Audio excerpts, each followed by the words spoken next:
ہماری BA part first کی class میں آپ سبھی کا دل سے استقبال ہے۔ آج کا ہمارا موضوع، ہمارا ٹاپک اردو کے مشہور ادیب مولانا ابوالکلام آزاد کی طرز تحریر پر مبنی ہے۔ آج ہم مولانا ابوالکلام آزاد کی طرز تحریر کے بارے میں جانیں گے۔ دیکھیے، یہ شیخ گھرانے سے تعلق رکھتے تھے۔ ان کی پیدائش 11 نومبر 1888 عیسوی میں مکہ معظمہ میں ہوئی اور ان کی وفات 22 فروری 1958 عیسوی میں دہلی میں ہوئی۔ یہ اپنے زمانے کے بہت ہی بہترین ادیبوں میں شمار کیے جاتے ہیں۔ اس کے علاوہ غالب کے بعد خطوط نگاری میں سر فہرست پر بھی انہیں شمار کیا جاتا ہے۔ انہیں خطوط نگاری کے فن پر بھی عبور حاصل تھا۔ چلیے شروعات کرتے ہیں ہم ہمارے اس آج کے موضوع پر۔ دیکھیے، مولانا ابوالکلام آزاد ایک زبردست انشا پرداز اور مختلف اسالیب پر انہیں قدرت حاصل ہے، یعنی الگ الگ طرح کے اسلوب لکھنے میں بھی یہ قادر ہیں اور قادر الکلام کہلاتے ہیں۔ ان کے انداز بیان میں بہت تاثیر ہے۔ مولانا کی ادبی کوششیں الہلال اور البلاغ اخباروں سے ظاہر ہوتی ہیں، جن میں انہوں نے اپنے قلم کے ظہر دکھائے۔ ان کے علاوہ وہ مضامین، خطوط اور قرآن مجید کی تفسیر وغیرہ منظر عام پر آ چکے ہیں۔ اب ہم شروع کریں گے ابوالکلام آزاد کی طرز تحریر، ان کی کلام کی خاصیت، ان کی اسلوب نگاری کی خصوصیات۔ دیکھیے، ان کی جو پہلی خاصیت ہے وہ ہے عام فہم زبان، یعنی عام لوگوں کے سمجھ میں آنے والی زبان۔ عام فہم زبان یعنی ایسی زبان جو سبھی کے سمجھ میں آئے، عوام و خواص سبھی کے، اس طرح کی زبان کا یہ اپنی تحریروں میں استعمال کرتے ہیں۔ تو ان کی جو زبان ہے، اس زبان کے بارے میں جانتے ہیں۔ دیکھیے، عام فہم زبان ان کی، جب ہم غبار خاطر کے خطوط کو پڑھیں گے، جو ان کے خطوطوں کا ایک بہترین مجموعہ ہے، اس مجموعے پر جب ہم غور و فکر کریں گے، پڑھیں گے، تو ہمیں اس بات کا احساس ہوگا کہ ان کی زبان بالکل سادہ سلیس اور عام انسانوں کے سمجھ میں، عوام کے سمجھ میں آنے والی زبان ہے۔ یہ بالکل ہی سادہ اور سلیس زبان کا اپنی تحریروں میں استعمال کرتے ہیں۔ دیکھیے، جیسے مگر وہیں جہاں موضوع اس کا مطالبہ کرتا ہے، مثلا چڑیا چیڑے کی کہانی ہر چند ایک علامتی کہانی ہے، مگر بہرحال کہانی ہی تو ہے۔ پھر دیکھیے، یہاں واقعات زیادہ اہم ہیں اور ان پر توجہ کا مرکوز رہنا ضروری ہے، اس لیے یہاں سادہ سہل زبان استعمال کی گئی ہے۔ اندازہ ہے کہ مولانا اس زبان پر بھی پوری قدرت رکھتے ہیں، یعنی قیام قیاش یہ ہے کہ، یا ہم یوں کہہ سکتے ہیں کہ رہین قیاش یہ ہے کہ مولانا ابوالکلام آزاد عوام کی جو زبان تھی اس پر قدرت رکھتے تھے، قادر تھے، اور اس زبان کو جہاں وہ واقعات کو پیش کر رہے ہیں، اس واقعات کو پیش کرتے وقت بہت زیادہ اور پر تاثیر کے ساتھ پیش کرتے تھے تاکہ عوام کی توجہ مرکوز ہو جائے، عوام کو اپنی طرف کھینچ سکے، قاری کو، پڑھنے والے کو اپنی طرف متاثر کر سکے۔ اس طرح کی زبان کا استعمال یہ اپنے واقعات پیش کرتے وقت ضرور کرتے ہیں۔ اس میں سے ایک خط کا اقتباس میں پیش کرنے جا رہا ہوں۔ لوگ ہمیشہ اس کھوج میں لگے رہتے ہیں کہ زندگی کو بڑے بڑے کاموں کے لیے کام میں لائیں، لیکن یہ نہیں جانتے کہ یہاں ایک سب سے بڑا کام خود زندگی ہوئی، یعنی زندگی کو ہنسی خوشی کاٹ دینا۔ یعنی بالکل عام بول چال کی زبان کا انہوں نے استعمال کیا ہے اس اقتباس میں، اور بالکل سے سادہ سلیس الفاظ کا استعمال کیا ہے تاکہ سبھی کو میری بات سمجھ میں آ سکے۔ تو یہ ان کی کلام کی پہلی خاصیت تھی۔ ان کے کلام کی جو اگلی خصوصیات ہے، دوسری وہ ہے فارسی آمیز زبان۔ دوسری ان کے کلام کی خاصیت ہے فارسی آمیز زبان، یعنی یہ اپنی تحریروں میں فارسی کا بھی مشرن کرتے ہیں۔ جب یہ لکھتے ہیں تو بیچ بیچ میں ان کی زبان میں، ان کی تحریروں میں آپ کو فارسی کے الفاظ بھی دیکھنے کو مل جائیں گے، پڑھنے کو مل جائیں گے۔ جیسے مولانا ابوالکلام آزاد نے اپنی تحریروں میں فارسی آمیز زبان کا استعمال بھی کیا ہے، یعنی وہ فارسی کے ایسے الفاظوں کا بھی استعمال کرنے پر قدرت رکھتے ہیں جو اس زمانے کے، اس دوران کے جو عام بول چال کے الفاظ تھے، ان الفاظ کا بھی یہ اپنی تحریروں میں استعمال کرتے ہیں۔ یعنی وہ فارسی آمیز زبان کا استعمال کرتے ہیں۔ عربی و فارسی پر مولانا کو کامل عبور حاصل تھا، یعنی وہ پوری طرح سے فارسی اور عربی زبان سے بھی اچھی طرح سے واقف تھے۔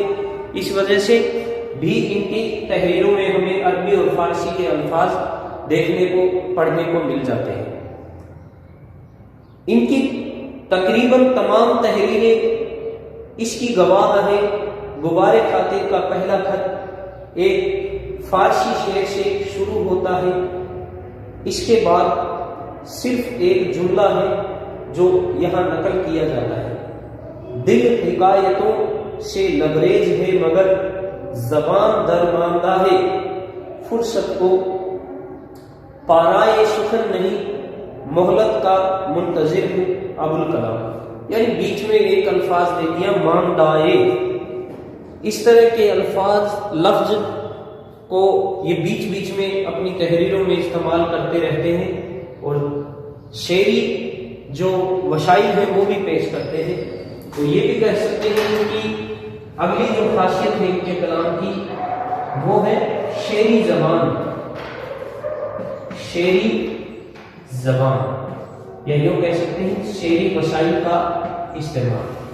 یہ اپنے بیچ بیچ کے جو اپنی تحریر لکھ رہے ہیں، بیچ بیچ میں اشعار کو پیش کرتے رہتے ہیں، اپنے شعر بھی پیش کرتے رہتے ہیں، اور اس سے ہمیں ان کی اس قدرت اور اس مہارت کا بھی پتہ چلتا ہے کہ وہ ادیب ہونے کے ساتھ ساتھ ایک اچھے شاعر بھی تھے، شاعری بھی لکھ سکتے تھے۔ دیکھیے ان کی شعری زبان کے بارے میں انہوں نے لکھا ہے کہ شعری زبان ابوالکلام کی تحریروں کا وصف خاص ہے، یہی وجہ ہے کہ غبار خاطر کے جملوں کو پڑھ کر قاری کے منہ سے اس طرح بے ساختہ داد نکلتی ہے جیسے غزل کے شعر سن کر ہی نکل سکتی ہے۔ مثال کے طور پر انہوں نے ایک اشعار ان کے شعر کا ایک مثال دی ہے، شعر لکھا ہے کہ کبھی ایسا ہوتا ہے کہ ہم پھولوں کی سیج پر لوٹتے ہیں اور راحت نہیں پاتے، کبھی ایسا ہوتا ہے کہ کانٹوں پر دوڑتے ہیں، یعنی بیچ بیچ میں انہوں نے مخفی عبارت کا استعمال کیا ہے، کافیوں کے ساتھ میں استعمال کرتے ہیں اور لکھتے ہیں کہ کبھی ایسا ہوتا ہے کہ کانٹوں پر دوڑتے ہیں اور ہر چبھن میں راحت و سرور کی ایک دولت پاتے ہیں۔ مولانا کے شعری اسلوب کے کئی روپ ہیں جو کہ ان کی تحریروں سے عیاں ہیں، بھرے ہوئے ہیں۔ اب اگلا جو ہے ایک اور ہم اس کو دوسرے حصے میں شمار کر سکتے ہیں، جو ابھی میں نے آپ کو یہ بات بتائی ہے، اس میں یہ شعری زبان کا استعمال کرتے ہیں، اس میں مخفی عبارتیں پیش کرتے رہتے ہیں، اور اس کے بعد میں جو اگلا جو ان کی کلام کی خاصیت ہے وہ ہے شعری وسائل، یعنی اپنی بات کو شعر کو وسیلے کے طور پر پیش کر کے بیان کرتے ہیں، یعنی شعر کے کو وسیلہ بنا لیتے ہیں، ذریعہ بناتے ہیں، تو شعری ذریعے بھی یہ ساتھ میں پیش کرتے رہتے ہیں۔ دیکھیے لکھتے ہیں شعری وسائل سے مولانا خوب کام لیتے ہیں، کہیں تشبیہ و استعارہ، کہیں مجاز و کنایا ہے، کہیں لفظی و معنوی شنائع ہے، تو کہیں تجسیم سے مراد یہ ہے کہ کسی بے جان شے کو جاندار مان لیتے ہیں۔ ان وسائل سے نثر میں شعر کا سا حسن پیدا ہو جاتا ہے اور قاری اس طرح لطف اندوز ہوتا ہے جیسے وہ کوئی شعر پڑھ رہا ہو۔ اس کی ایک مثال انہوں نے پیش کی ہے، لکھتے ہیں میری پچھلی زندگی مجھے قید خانے کے دروازے تک پہنچا کر واپس چلی گئی، یعنی اپنی زبان کو اس طرح سے استعمال کر رہے ہیں، اس طرح سے اپنی نثر پیش کر رہے ہیں، ایسا لگتا ہے، اس بات کا احساس ہوتا ہے جیسے شعر پڑھ رہے ہیں، اور کہیں کہیں بیچ بیچ میں یہ شعر بھی لکھ دیتے ہیں اپنی تحریروں میں، اپنی نثر میں اشعار کو بھی پیش کرتے رہتے ہیں، تو یہ بھی ان کے کلام کی ایک نمایاں خصوصیت میں شمار کی جاتی ہے۔ اگلے ان کی کلام کی خاصیت ہے طنز و ظرافت۔ طنز و ظرافت سے ہم اچھی طرح سے آشنا ہیں کہ طنز و ظرافت کیا ہوتا ہے۔ دیکھیے یہ اپنی تحریر میں طنز بھی کرتے ہیں اور ظریفانہ الفاظ یا ظریفانہ زبان کو بھی ساتھ میں استعمال کرتے ہیں، تو اس خوبی سے ان کی جو تحریریں ہیں وہ اور پر لطف ہو جاتی ہیں اور مزیدار ہو جاتی ہیں۔ تو دیکھیے ان کی طنز و ظرافت کے بارے میں کیا کہتے ہیں کہ طنز و ظرافت کے بعض اچھے نمونے بھی ان کی تحریروں میں مل جاتے ہیں۔ مولانا کے مزاج میں انانیت اور خود پسندی نے ایسی عبارتوں کو جنم دیا کہ ہمیشہ عقل مند آدمی اکا دکا ہوگا، بھیڑ بیوقوفوں کی ہی رہے گی، یعنی جو عقل مند آدمی ہے ان کی تعداد بتا دیتے ہیں کہ اکا دکا ہوتا ہے، اور جو بھیڑ طنز دیتے ہیں مطلب عقل مندوں کی بیوقوفوں کی، تو یہ بتاتے ہیں کہ جہاں بھیڑ ہے یا پھر جو بھی ہے وہاں کہہ رہے ہیں کہ عقل مند آدمی تو اکا دکا ہی ملے گا، بھیڑ تو بیوقوفوں کی بھی ہوتی ہے۔ ظرافت سے بھرپور مولانا کا وہ خط ہے جس میں باورچی کی تلاش کا ذکر ہے، یعنی ایک اور خط ہے باورچی کی تلاش کا ذکر ہے جس میں وہ پوری طرح سے ظرافت سے لبریز ہے۔ اگلی ان کے کلام کی خاصیت مقصدیت، جو ایک اور ان کے کلام کی خاصیت ہے مقصدیت۔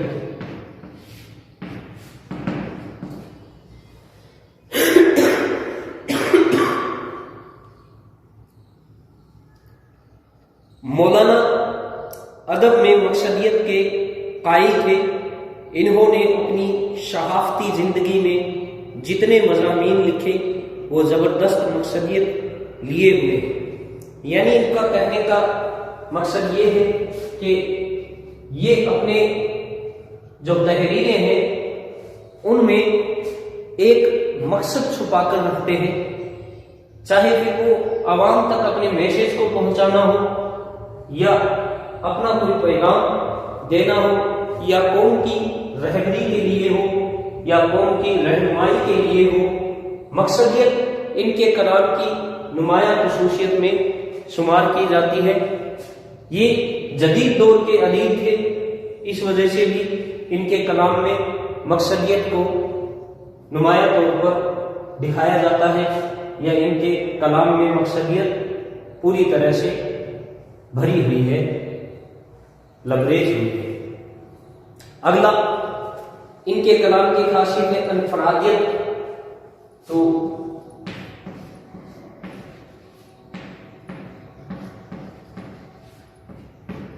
انفرادیت بھی ان کے کلام کی ایک اور خصوصیت ہے۔ انفرادیت مولانا کے مزاج میں داخل تھی۔ روش عام سے ہٹ کر چلنا ساری زندگی ان کا معمول رہا۔ ایک خط میں لکھتے ہیں کہ ساری دنیا میں الٹی چال میرے حصے میں آئی، یعنی انفرادیت سے مراد یہ ہے کہ جو فرد ہے ان کے آس پاس کے، ان سے ہٹ کر چلنا، یعنی ایسی راہ پر چلنا جس راہ پر کوئی دوسرا نہ چل رہا ہو، یعنی ماحول کے الٹے یا اپوزٹ چلنا، یا راہ پر ایسی پر چلنا جس پہ کوئی اور نہ چل رہا ہو۔ اس طرح کی خصوصیت کو ہم انفرادیت سے مراد لے سکتے ہیں۔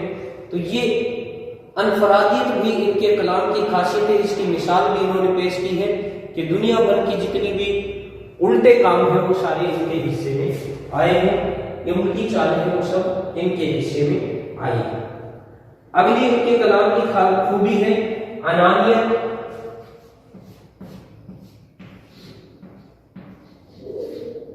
ان کے کلام کی اگلی خوبی ہے انانیت۔ دیکھیے انانیت سے کیا مراد ہے کہ انانیت مولانا کے رگ و پے میں شرائط کیے ہوئے ہیں۔ خود پسندی ان کے مزاج کا خاص حصہ تھی۔ خاص حصے سے مراد ہے خود پسندی سے مراد ہے ان کا ایٹیٹیوڈ، ان کی انانیت، ان کا ایٹیٹیوڈ یہ ان کے اندر کوٹ کوٹ کر بھرا ہوا تھا۔ وہ بلا کے ذہین تھے، چنانچہ ان کے مزاج میں انانیت پیدا ہو گئی۔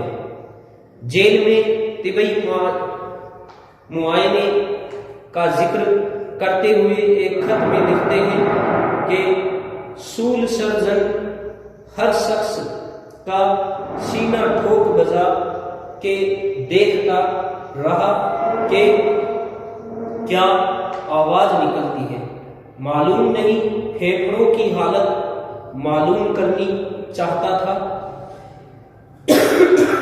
یا دلوں کی۔ مجھ سے بھی معائنے کی درخواست کی، میں نے کہا میرا سینہ دیکھنا بے سود ہے، اگر دماغ کے دیکھنے کا کوئی اعلیٰ ساتھ ہے تو کام میں لائیے۔ یعنی یہ اپنی جو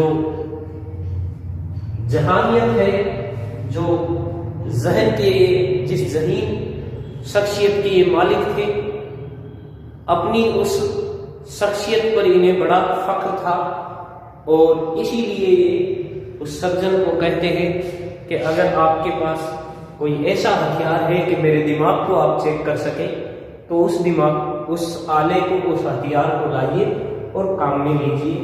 دل میں میرے پاس، میرے جسم میں اور تمہیں کچھ بھی نہیں ملے گا، کوئی فائدہ نہیں ملے گا۔ اگلا جو ان کے کلام کی خاصیت ہے وہ ہے فکر و فلسفہ۔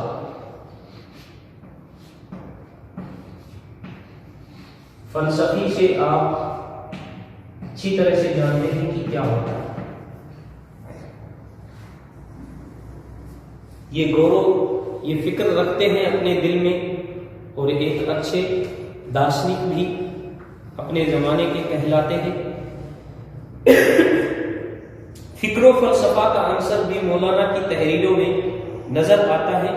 ہر وقت سوچنا اور مسلسل سوچنا ساری زندگی مولانا کی عادت رہی ہے۔ ان کی تحریروں میں فکر و فلسفہ کہیں پوری طرح حاوی ہے تو کہیں اس کی ہلکی لہریں نظر آتی ہیں۔ ایک خط میں خوشی کا فلسفہ پیش کیا گیا ہے۔ مولانا فرماتے ہیں کہ اصل خوشی جسم کی نہیں، دماغ کی خوشی ہے جو قید و بند میں بھی برقرار رہتی ہے۔ یعنی یہ اپنی اس خصوصیات کی چرچا کر رہے ہیں۔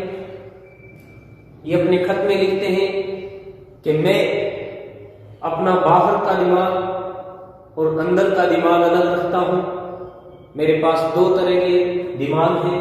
جب میں اندر آتا ہوں تو اندر والا دماغ باہر والے دماغ کو ہٹا کر لگا لیتا ہوں۔ اس طرح سے مطلب اپنی تحریر کو پر لطف بناتے ہوئے آگے لکھتے ہیں کہ بتاتے ہیں کہ زندگی کیا چیز ہے، اس کے بارے میں بھی فلسفی کے طور پر یہ اپنی بات کو مکمل طور پر پیش کر رہے ہیں اپنے خطوں میں کہ اصل خوشی انسان کے دماغ کی ہوتی ہے، دل کی نہیں ہوتی۔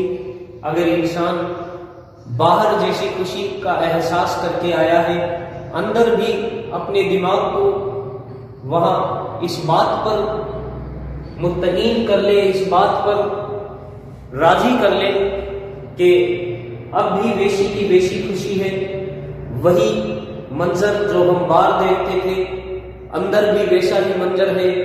چڑیاں چہچہاتی ہیں، ہاتھیوں کے چنگاڑی بولنے کی آواز آتی ہے، شیر کے دہاڑنے کی آواز آتی ہے، پیڑ پودے ہیں، چاند ہے، سورج ہے، قدرت کا ہر منظر جب وہ اندر سے دیکھ سکتا ہے جو باہر سے وہ دیکھتا تھا، تو وہ اس طرح کی باتیں اپنے جو تحریر ہے ان میں پیش کر کے یہ بتانا چاہتے ہیں کہ اصل خوشی دماغ کی ہوتی ہے، نہ کہ دل کی ہوتی ہے۔ اب دیکھیے ان کے کلام کی جو حصول ہے، جو ان کا حاصل کلام ہے یا ان کا خلاصہ کمال پر ہم چرچا کریں گے کہ ان کا کلام کس طرح کا ہے۔ تو یہ ضرور ہمیں پیش کرنا ہے، اس طرح سے ہمیں ضرور لکھنا ہے۔ ایگزام میں بھی خلاصہ کلام یا حاصل کلام پر ضرور کچھ لکھیں جب آپ کا کوشچن پورا ختم ہونے پر ہو، اختتام پر ہو۔ تو مولانا ابوالکلام آزاد کی مقبولیت کا اصل راز ان کی طرز تحریر میں ہے۔ تخلیقی نثر کا یہ شاہکار صدیوں تک جمال پرستوں کو لطف اور سرور کی دولت عطا کرتا رہے گا، اور اس کے عوض ان سے خراج تحسین وصول کرتا رہے گا۔ نیاز فتح پوری نے مولانا کے نام ایک خط میں درست ہی لکھا تھا کہ مولانا آپ کا اسلوب بیان مجھ سے تو وعدہ جاں چاہتا ہے، اگر آپ کی زبان میں مجھے کوئی گالیاں بھی دے تو حل من مزید کہتا رہوں گا، یعنی اگر آپ کی زبان میں کوئی گالیاں دے تو بھی میں اس بات سے ناراض نہیں ہوں گا، آپ کی زبان اتنی شیریں زبان ہے۔ یہاں مولانا حسرت موہانی کا یہ شعر مکمل طور پر صادق آتا ہے، جب سے دیکھی ابو الکلام کی نسل، نظم حسرت میں کچھ مزہ نہ رہا۔ بے شک یہ ان کے کلام کے لیے مولانا حسرت موہانی نے بہت ہی شاندار شعر لکھا ہے۔ دیکھیے آج ہم نے پڑھا مولانا ابو الکلام آزاد کی طرز تحریر کے بارے میں۔ بے شک ہم اچھی طرح سے جان چکے ہوں گے کہ ان کی عام فہم زبان، ان کی فارسی آمیز زبان، شعری زبان، شعری وسائل، طنز و ظرافت، مقصدیت، انفرادیت، انانیت، فکر و فلسفہ، یہ سب ان کے کلام کی نمایاں خوبیاں ہیں، اور یہ ان خوبیوں کے باعث ہی ایک بہترین ادیب کا درجہ رکھتے ہیں اور اپنے زمانے کے بہترین ادیبوں میں شمار کیے جاتے ہیں۔ دیکھیے مولانا ابو الکلام آزاد کے بارے میں ہم نے چرچا کی کہ یہ اپنے زمانے کے یا غالب کے بعد دوسرے ایسے خطوط نگار ہیں جو اس غالب کے بعد خطوط نگاری کی جو فہرست ہے اس میں نمایاں طور پر یا انہیں اول درجے کا خطوط نگار شمار کیا جاتا ہے۔ تو آج کا ہمارا جو یہ ٹاپک تھا یہ اتنا ہی ہے۔ ہمارے بی اے پارٹ فرسٹ میں اتنا ٹاپک پوری طرح سے